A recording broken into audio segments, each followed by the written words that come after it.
Welcome to the Pathways to Prosperity podcast, where we explore personal, professional, and financial success stories of top achievers. Let's dive in. Welcome to Pathways to Prosperity for Entrepreneurs, where we spotlight visionary leaders driving success and transformation across industries. Today, we're excited to introduce Kevin Poland, a seasoned business strategist and the founder of the Renaissance Group. With a mission to help business thrive, Kevin leverages decades of experience to empower leaders with the tools and strategies they need to grow profitably, and sustainably. So, how are you doing, Kevin? How are you doing? Great. How are you today? Doing pretty well. Good. Just in the sunny day of Arizona, how about you?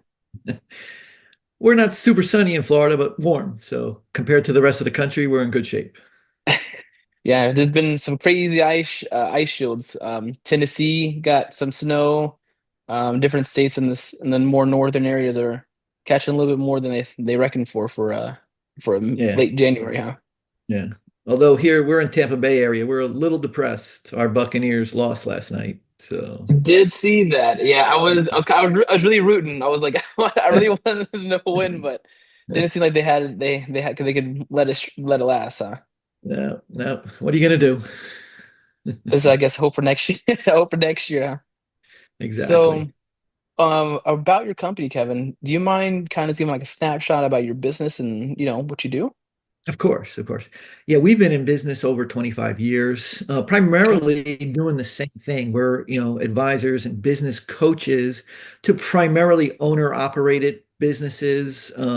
We work across several industries, but we do have a couple of niches, primarily in the professional services type businesses. So we also do as some of our businesses grow, we also do some leadership coaching as they grow their leadership teams. And primarily we help them, regardless of industry, put in the business fundamentals that tend to be missing or lacking from a lot of small businesses. A lot of entrepreneurs, start their business based on their knowledge, their technical skills. Mhm. Um, and then they're not exactly sure how to kind of build a business and they kind of wing it. So a lot of things we teach them with is how to put in a vision and values and strategy and plan. And as part of that strategy would be, your marketing strategy, your people strategy, Mhm. your management strategy. So all the fundamental things. So we're kind of good on the fundamental business side. So we can work with any entrepreneur that, they're good on the technical side of their business and we're good on what every business needs to do to be successful. Okay. So I know there's a lot of competition with being a business coach and understanding like what to really look for. What do you think sets you apart from the other companies out there? What do you feel like comes easier might come challenging to others? Yeah. Well, obviously, yeah, having been doing it for over 25 years is one thing. So we've seen a lot of different business scenarios and that type of thing. Mhm. And so, we're, like many business owners out there, we're always looking to get better. And so we're always looking to refine our skills and meet our clients where they're at. And, one of the things we understand is based on our training. I don't know if you're familiar with the E-Myth book by Michael Gerber, The Entrepreneurial Mhm. Myth. We were some of the first certified E-Myth consultants in the country 25 years ago. And so we use a lot of components from that system of how to build a business. And so that's really, one of the major differentiators is our point of view on how to build a business. The other thing, what we believe in is breaking your success or your task into small doable chunks so you actually make progress. So we'll break up our coaching sessions roughly every other week and we make sure we're working on one thing at a time versus fire hosing you. So some coaches are more trainers. You'll spend a weekend with you or a day training you in all the things, and then you go away for 90 days and you're supposed to implement it. So we're going to actually help you implement what we're Mm. teaching you over time because we want you to make progress. And obviously, one of the challenges of the entrepreneur is they get overwhelmed and they're chasing everything. If for an hour every other week we can get you focused on what the most important thing is, we tend to make progress. Okay. I really like it's kind of like you're blocking a time for them to really handle things versus time give them like essentially like a whole course and like saying, hey, this is what you got to do. I love the fact Right. that you're really not really holding their hand, but you're really holding accountability. On top of that, you're really is what it sounds like. You're really helping them really implement the plans versus just saying, "Hey, this is what you got to do. Go do it," and then we'll go from there. Yeah, I of really course. like that. Yeah, accountability is a big part. Mhm. If you have to meet with someone, every week or every other week, you feel like you have to do it. And, one of our kind of success tips are we are big believers in routines will set you free. Having a routine schedule, blocking out your calendar, doing certain activities the same time of the day or the same day of the week over and over. Well, so it's a repeatable kind of process-driven business. Yeah, no, I feel like a lot of business owners don't feel like they can, or if like you said, they get overwhelmed. It's a lot of things that people have to feel like they have to do. But I feel like that once you really have a routine, you're able to really block out certain times. Even like something, if you go from something small to something big, it really, Mhm. really compounds itself. And I think that a lot of business owners feel like that they don't have enough time, right? It's just like they think like they have to do everything. So it's like they feel like they have to work 16 hours a day and when they're only still working focusing on one thing, right? Yeah. Yeah. The time overwhelm Hmm. is a big stressor in small business owners. And if I can go back to this E-myth concept, the entrepreneurial myth, that it's most businesses are started by technicians suffering from this entrepreneurial seizure. And so they build a business around themselves. So regardless of how much staff they and or how big their Yeah. team is, they're accountable for most of the work. They're the ones working the long hours, and now they have all these people they're paying, they have overhead. So yeah, they're overwhelmed, they're stressed, and their answer to everything is hard work, but there's only so many hours in a day, and they're kind of we they get to the point where they're stuck. So a lot of our clients come to us when they're successful but stuck. How do we go to the next step and take some of the workload off of you, the owner? And that's really one of the problems we solve is how to build a business that doesn't depend on the owner to do everything. Right.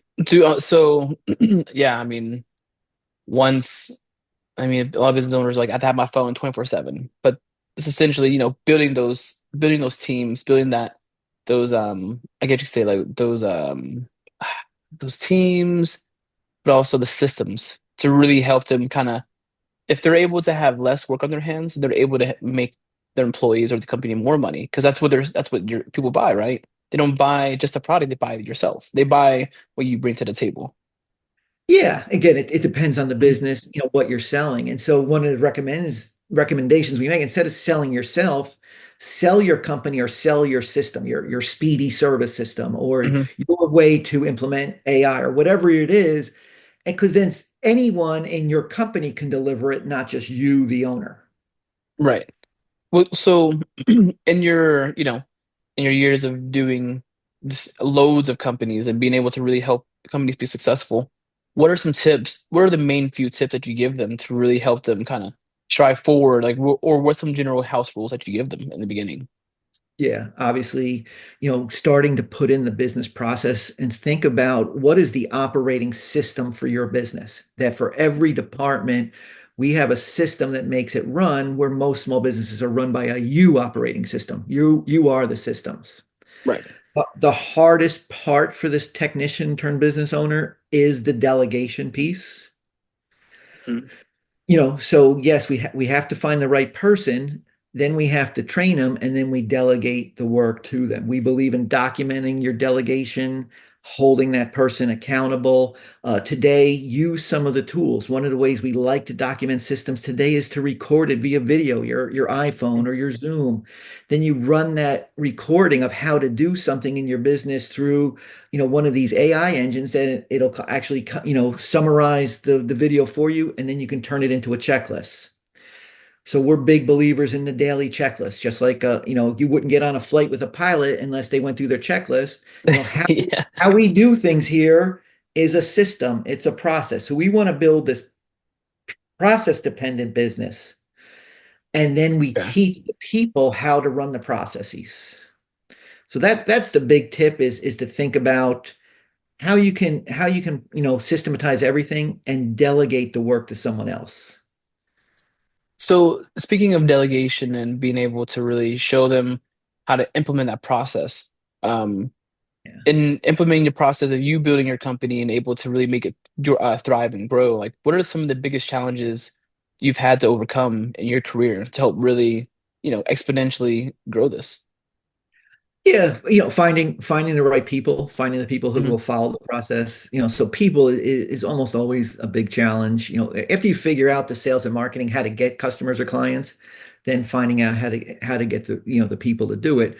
And so, same thing. What we've done is we call them our operation manuals, we call them playbooks. And so, Okay. my partner will actually do the hiring and recruiting and then train our other coaches in how to kind of run the plays, how to run the plays with the clients. And we'll take each client through a set number of meetings that they're going to work on. And they have a little checklist, same thing, both what they want to work on with the client as well as, you know, what they're going to report back to us. So one of the things we make our coaches do is report back to us, management, of how they're progressing with the client. Hmm. So Okay. it's kind of like it's holding them accountable, but we Hmm. both the coach and the management gets to see how the customer is progressing. So those are some of the challenges that we overcame. Okay. Yeah, I do like the fact that it's more intimate, It's like you said, even though that they're still getting like a kind of like a heads up or like a review with one person is really essentially like a whole team who's really overviewing who's able, and there's one person who's there kind of seeing them Yeah, to progress. And like when you're there to really see like, okay, this is what they're doing, they're implementing X, Y, and Z, but how can we do it even better? And I love the fact that it does, and that's what it seems like the business model is, if yeah. I'm not mistaken. And a lot of times what we can catch is maybe what's missing. Hmm. When you worked on the marketing strategy with your client, it seems that you were missing the value proposition. Okay. Maybe you want to go back. And so we're gonna coach our coaches on Okay. how they can continually get better. Mhm. And that's what, again, what we're teaching our clients is um, our leadership development for our business owners. We actually call it leader as coach. We want them to think about they're the head coach of their business, and their job, to have this coaching mindset is to develop their people. Oh, okay. So instead of managing your people or bossing them, your Mhm. job is to develop your people. What strengths, what skills do they need to work on, and how are you going to help them? How are you going to hold them accountable? And then, for the delegation part, a lot of times what we'll do is we'll kind of delegate work to someone to help develop them. Adult Adults learn by doing, not as much as by reading. So we're going to give them assignments that might challenge them, Mhm. but that's the way they develop. And again, we forget as the owner is, when we first started our business, we all struggled. And the way Yeah. the way we got better was doing it, Mhm. not having the word taken away from us and our boss takes it back. Maybe we have to struggle, but they're going to coach us through the process. And again, so you as the owner manager, until you feel confident, you're going to continue to coach them until they can do it, on their own. Wow. It sounds like sounds like you really have you have your model obviously, set in stone, and you have everything. I'm sorry. That was my Alexa in the background. No, I really love the fact that you really have your thing. It's more of a mindset, not really you're helping them develop as a character. I feel like you said, if it's seen as a job and like they have to just really just like, hey, what are you doing? Are you doing your task? Versus saying, hey, like, how do you think I can help you really develop a better skill? Or how do you think we can look at it in a different way? I think like really looking at things in that way can help the viewers really understand, okay, it's not like when you think of something as a job, you don't want to do it. But if you see something as more of like developing like your own skills, like developing, oh, okay, I can, even if I don't like doing X, Y, and Z, I'm still getting the best characteristics out of being able to do the other things. So I really love that mindset. Yeah. And again, you think about we talked a little bit about why owners get overwhelmed and lack of time. If all the decision making and all the problem solving is on them, again, regardless of Mhm. staff. So one of the things you want to develop in your people is to how to solve problems on their own. So that for them to come to you with solutions rather than with problems.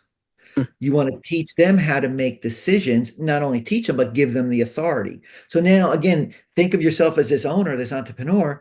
If you have to make every decision, if you have to fix every problem, there's already not enough time in the day. But if you can teach, the only way to grow and develop and scale is to teach your people problem solving and decision making, along with their technical expertise. Right. Yeah. I definitely heard a lot of business owners saying, "Oh, like I can't." Like I was at a seminar recently, and one of the guys was like, "Yeah, I can't leave. My phone's always on because my team can't, they can't do anything without me." And then the speaker was like, "Well, there's your problem. They are not able to really grow. They're not really. How can they? If you're always there behind them, being the big bear or Papa Bear, how are they able to grow?" And I really like in hearing it from you too. It's a very good reassurance. It's really good to hear that reassurance from the factor. Yeah. I don't know where I heard this, but this is good for your audience is 80% done by someone else is better than 100% done by you. Mm, okay. Yeah, I like that. I like that. Um, so once you're able to really help, these business owners really steer away from being 100% in it, like you said, and able to give 80% to another person, how do you help them create or enhance their business to even grow even further? Like, what's another step from there? Well, a lot of it is going to be repeating these Hmm. fundamentals over and over again. So how large you want to get. And that is one of the reasons you do want to do your annual planning, that you want Okay. to look at your vision, your strategy, so we hit a certain point and how do we get to whatever we define as the next level? And again, not everyone wants to continue to grow. Maybe our next level is how do we get even better at the service we provide? Oh, okay. Okay. Right. So because everyone's talking about growth, but sometimes it's not always growth, it's better. How can we get better at what we do? Again, Mm, not everyone likes to manage other managers. So right. again, in order to continue to scale, regardless of, unless you're pure software play or, some industrial, most service-based business, in order to scale, they need additional people. Hmm. That's the only way to scale. More people doing, the knowledge work. So not everyone wants to grow, but again, you're just kind of repeating each year. It's almost like we call it like a scalable flywheel that, if we have the vision, the strategy, the cash flow, the people, the systems in place, each year we can keep getting better every time, because as you grow, different problems pop up. So we got to get better at things. So, right now we got to get better at managing people. Maybe the next level is we got to get better at managing managers. Mm, So as we grow, you're going to have different challenges as you grow. right. Well, I hope that you have different challenges. If you still have the same challenges, then there's they keep repeating for a reason, right? Yeah, yeah. So a lot of people nowadays, especially with um trying to own a business and not really having other or not as much funds to really enhance or have passive income. Like, what do you suggest other people to have in the back? Not again, not back burner, but also help them kind of have residual income or passive income. Like, how do you help business people really strategize that, or do you help them at all? Well, it does. I mean, we don't talk about residual more. We talk about repeatable income. Hmm. I know the lure of residual income that you make money when you don't have to work. It sounds nice, but it's Yeah. um, Yeah, Right. so again, what you're trying, the small business owner, what you're trying to do is build some equity in this business so that, when you are ready to move on or retire, that you have something to sell, and that could be your big payday. Okay. That's one way, obviously. There are certain products and services that you can sell in a sense when you're not working, digital products.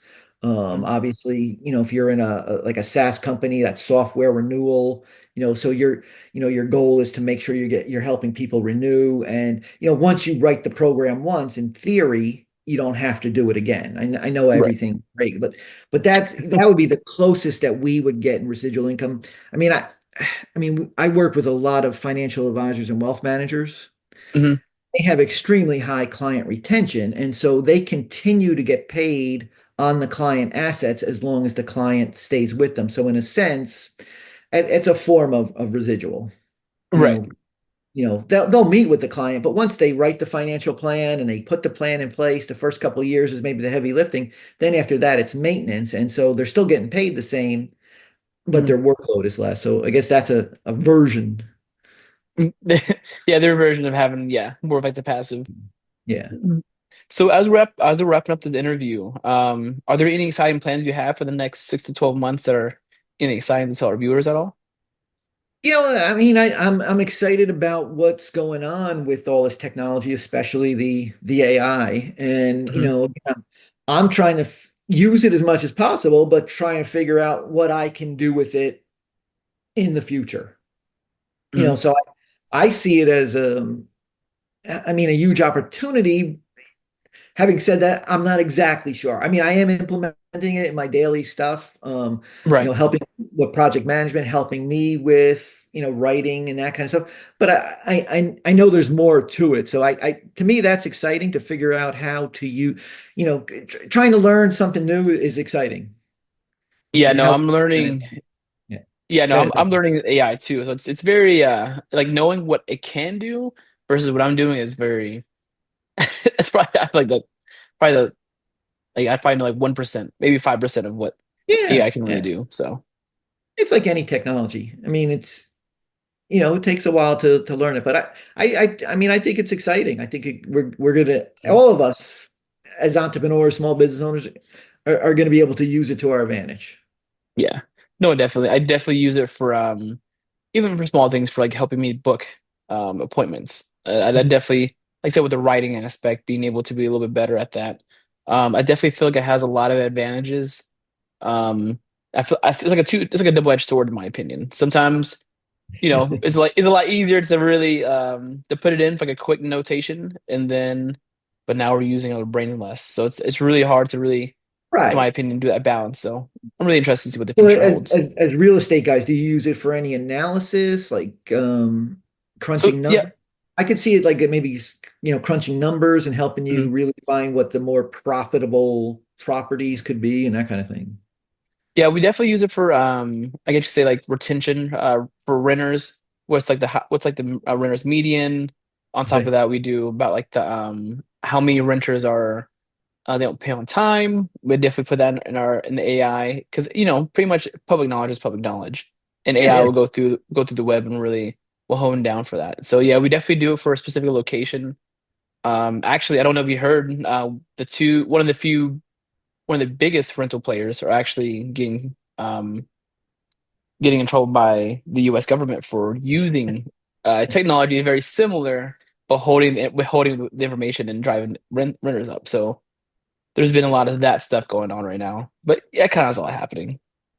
Yeah. But Yeah. So I think if you're in any type of data driven type business, I think it can really help you do the analysis yeah, fast. Yeah. of course. Yeah. So well, thank you, Kevin, for taking the time out of your day to really share your insights and tips with us. If our people want to really like reach out to you and really want to try to find like any social media, like do you have anything for them? I use LinkedIn primarily, and it's Okay. it's my name, Kevin Poland. If you put it in LinkedIn, you'll find me. My website is the renaissancegroup.us, which is hard to spell. So so Kevin Poland at LinkedIn is probably the easiest. Okay. Well, thank you very much, Kevin. I hope you have a great day, and I hope it gets a little bit better and a little bit warmer in Florida for you. It's nice. We're good. Thanks, Tristan. Thank you, sir. All right.